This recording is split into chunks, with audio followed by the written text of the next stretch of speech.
பிரியமானவர்களே, இயேசு கிறிஸ்துவின் நாமத்தில் உங்களை வாழ்த்துகிறேன். எப்படி இருக்கிறீங்க? நல்லா இருக்கிறீங்களா? சந்தோஷமாக இருக்கிறீங்களா?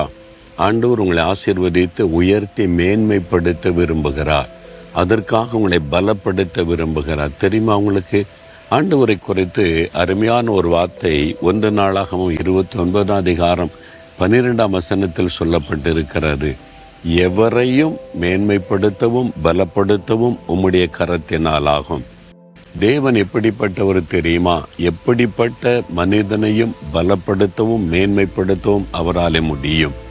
நம்ம நினைப்போம், பெரிய வசதியான குடும்பம், பெரிய படிப்பு, ஞானம், பிரபலமானவங்க, அவங்க தான் உயர்த்தப்பட முடியும், அவங்க தான் பலப்படுத்த முடியும்னு.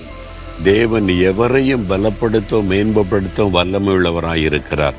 வேறு புஸ்தகத்தில் நிறைய உதாரணங்களை பார்க்க முடியும். ஒரு இளமாலிபன் ஆடு மேய்த்து கொண்டிருந்தான். அவனுக்கு வேறு திறமை கிடையாது.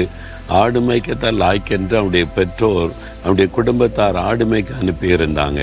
ஆனால் தேவன் அவனை நோக்கி பார்த்து அவன் இருதயத்தில் உண்மையுள்ளவனாய் இருந்தபடியினால் அவனை பலப்படுத்தி அவனை மேன்மையப்படுத்தி தேசத்திற்கு ராஜாவாக உயர்த்தினார்.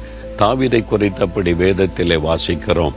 அவனை பலப்படுத்தி ராட்சதனை வீழ்த்தும்படி பயன்படுத்தி அவனை மேன்மைப்படுத்த ராஜாவாக்கின சம்பவத்தை வேதத்தில் பார்க்கிறோம்.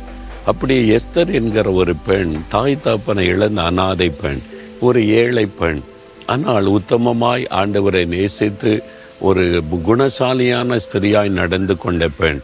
அதனால் பாருங்க, ஆண்டவர் அவளை 127 நாட்டுக்கு ராணியாக தேவன் உயர்த்தி பலப்படுத்தி மேன்மைப்படுத்தின சம்பவத்தை வேதத்தில் பார்க்கிறோம். யோசேப்பு என்கிற வாலிபன் பாருங்க, சொந்த சகோதரர்களால் வெறுக்கப்பட்டு அடிமையாய் வெறுக்கப்பட்டு ஒரு தேசத்துக்கு காசு கொடுத்து அடிமையாய் வாங்கி வீட்டில் அடிமையாய் வைத்திருந்தான்.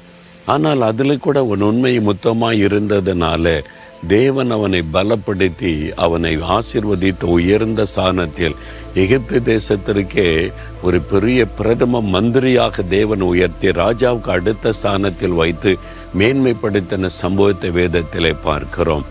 இன்றைக்கும் அதே விதமாய் கர்த்தர் செய்கிறதை என் ஊழிய பாதையில் அநேகரை நான் பார்த்திருக்கிறேன். ஒரு தேசத்துக்கு நான் போயிருந்தேன். அங்கே பெரிய பிஸ்னஸ் செய்கிற ஒரு சகோதரரை சந்தித்தேன். அவர் வைத்திருந்த கார் விலை உயர்ந்த கார். அந்த காரில் என்னை அழைத்து கொண்டு போனார். அவர் பெரிய பிஸ்னஸ் செய்கிறதெல்லாம் ஆஃபீஸெல்லாம் காண்பித்தார். அவர் சொன்னார், 10வது வகுப்பு கூட நான் பாஸ் பண்ணலை, உனக்கு படிப்பு வராதுடா, எங்காவது போய் ஏதாவது கூலி வேலை செய்து பழைத்துக்கன்னு சொல்லி என்னுடைய சொந்த குடும்பத்தார் என்னை துரத்தி விட்டாங்க. இந்த தேசத்துக்கு ஒரு கூலி வேலை செய்வதற்கு நான் வந்தேன்.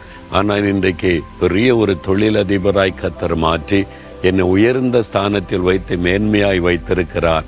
எனக்கு எப்படி மற்றவங்கள்ட்ட பேசுறதுன்னு தெரியாது. ஆனால் இப்பொழுது இவ்வளோ பெரிய பிஸ்னஸை டீல் பண்ணி பேசக்கூடிய ஞானத்தை திறமையை கர்த்தர் தந்திருக்கிறார் என்று எவரையும் பலப்படுத்தவும் மேன்மைப்படுத்த கர்த்தரால் ஆகும். நீங்கள் உங்களையே தாழ்த்தி கொள்ளாதங்க. எனக்கு ஞானம் இல்லை, எனக்கு பலன் இல்லை, எனக்கு பேக்ரவுண்ட் இல்லை, எனக்கு அப்படிப்பட்ட குடும்பம் இல்லை, வாய்ப்பு இல்லைன்னு கர்த்தரை பற்றி கொள்ளுங்க. ஒரு உயர்த்துகிற தேவன் இருக்கிறார், பலப்படுத்துகிற தேவன் இருக்கிறார். அவருடைய கரத்தில் உங்களுடைய வாழ்க்கையை கொடுத்து பாருங்க. அவர் உங்களை பலப்படுத்தி உங்களை மேன்மையாய் வைப்பதை காண்பீங்க. என் ஆண்டவர் ஊழியத்துக்கு அழைத்த போது எனக்கு பேச தெரியாது, ஜெபிக்க தெரியாது, பைபிளை பற்றி முழுமையாக தெரியாது. நான் என்ன செய்ய முடியும்? ஆனால் ஆண்டவருடைய அழைப்பிற்கு கீழ்ப்படிந்து அவருடைய கரத்தில் என்னை ஒப்பு கொடுத்த அவ்வளோதான். அவர் என்னை பலப்படுத்தினார், இன்றைக்கி மேன்மைப்படுத்தி வைத்திருக்கிறார். அவருடைய கரத்தில் உங்களை கொடுத்துருங்க. அவர் உங்களை உயர்த்தி மேன்மைப்படுத்தி பலப்படுத்துவதை காண்பீங்க. உண்மையா அந்த ஆசீர்வாதத்தை பெற்றுக்கொள்ள விரும்புகிறீங்களா? இருதயத்தில் கை வைத்து ஜெபிங்க. ஆண்டவரே, இந்த மகன் இந்த மகள் இருதயத்தில் கை வைத்து என்னை உம்முடைய கரத்தில் ஒப்பு கொடுக்கிறேன், நீர் என்னை பலப்படுத்த மேன்மைப்படுத்த ஜெபிக்கிறாங்களே, இயேசு கிறிஸ்துவின் நாமத்தில் இந்த நாள் முதல் ஒரு அற்புதமான மாற்றம் உடைய வாழ்க்கையில உண்டாகட்டும். புதிய வழி திறக்கப்படட்டும். அவளை பலப்படுத்தி மேன்மைப்படுத்தி ஆசீர்வதியும். இயேசுவின் நாமத்தில் ஜெபிக்கிறேன் பிதாவே, ஆமென்.